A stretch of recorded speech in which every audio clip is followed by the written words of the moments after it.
जिद पर अड़े बच्चे को समझाना बच्चों का खेल नहीं। एक दिन बीरबल दरबार में देर से पहुंचे। जब बादशाह ने देरी का कारण पूछा तो उन्होंने बताया, मैं क्या करता हुजूर। मेरे बच्चे आज जोर जोर से रोकर कहने लगे कि दरबार में न जाऊं।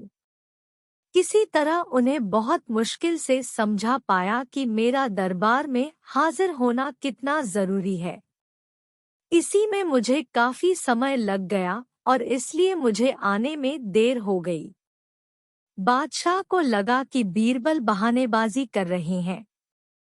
बीरबल के इस उत्तर से बादशाह को तसल्ली नहीं हुई।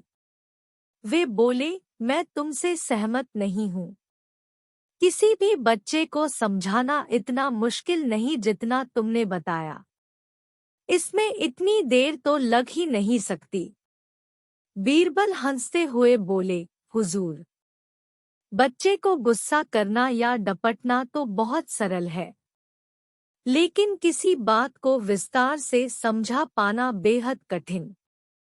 बादशाह अकबर बोले, मूर्खों जैसी बात मत करो। मेरे पास कोई भी बच्चा लेकर आओ। मैं तुम्हें दिखाता हूँ कि कितना आसान है यह काम। ठीक है जहाँपनाह, बीरबल बोले, मैं खुद ही बच्चा बन जाता हूँ और वैसा ही व्यवहार करता हूँ। तब आप एक पिता की भांति मुझे संतुष्ट करके दिखाएं। फिर बीरबल ने छोटे बच्चे की तरह बर्ताव करना शुरू कर दिया। उन्होंने तरह तरह के मुंह बनाकर बादशाह अकबर को चिढ़ाया और किसी छोटे बच्चे की तरह दरबार में यहाँ वहाँ उछलने कूदने लगे। उन्होंने अपनी पगड़ी जमीन पर फेंक दी। फिर वे जाकर बादशाह अकबर की गोद में बैठ गए और लगे उनकी मूंछों से छेड़छाड़ करने।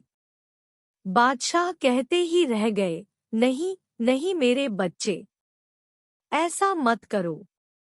तुम तो अच्छे बच्चे हो न। सुनकर बीरबल ने जोर जोर से चिल्लाना शुरू कर दिया।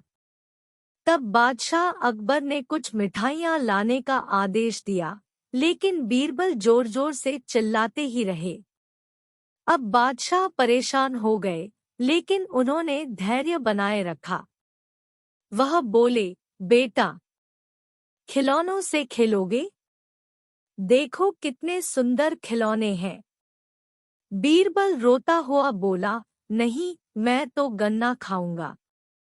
बादशाह अकबर मुस्कुराए और गन्ना लाने का आदेश दिया। थोड़ी ही देर में एक सैनिक कुछ गन्ने लेकर आ गया, लेकिन बीरबल का रोना नहीं थमा। वे बोले, मुझे बड़ा गन्ना नहीं चाहिए, छोटे छोटे टुकड़े में कटा गन्ना दो। बादशाह अकबर ने एक सैनिक को बुलाकर कहा कि वह एक गन्ने के छोटे छोटे टुकड़े कर दे। यह देखकर बीरबल और जोर से रोते हुए बोले, नहीं, सैनिक गन्ना नहीं काटेगा। आप खुद काटे इसे। अब बादशाह का मिजाज बिगड़ गया, लेकिन उनके पास गन्ना काटने के अलावा और कोई चारा न था। और करते भी क्या? खुद अपने ही बिछाए जाल में फंस गए थे वह। गन्ने के टुकड़े करने के बाद उन्हें बीरबल के सामने रखते हुए बोले, अकबर, लो इसे खा लो बेटा। अब बीरबल ने बच्चे की भांति मचलते हुए कहा, नहीं, मैं तो पूरा गन्ना ही खाऊंगा। बादशाह ने एक साबुत गन्ना उठाया और बीरबल को देते हुए बोले, लो पूरा गन्ना और रोना बंद करो। लेकिन बीरबल रोता हुआ ही बोला, नहीं, मुझे तो इन छोटे टुकड़ों से ही साबुत गन्ना बनाकर दो। कैसी अजब बात करते हो तुम। यह भला कैसे संभव है? बादशाह के स्वर में क्रोध भरा था, लेकिन बीरबल रोते ही रहे।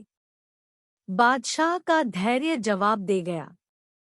बोले, यदि तुमने रोना बंद नहीं किया तो मार पड़ेगी। अब बच्चे का अभिनय करता बीरबल उठ खड़ा हुआ और हंसता हुआ बोला, नहीं नहीं, मुझे मत मारो हुजूर। अब आपको पता चला कि बच्चे की बेतुकी जिदों को शांत करना कितना मुश्किल काम है। बीरबल की बात से सहमत थे अकबर, बोले, हाँ ठीक कहते हो। रोते चिल्लाते जिद पर अड़े बच्चे को समझाना बच्चों का खेल नहीं।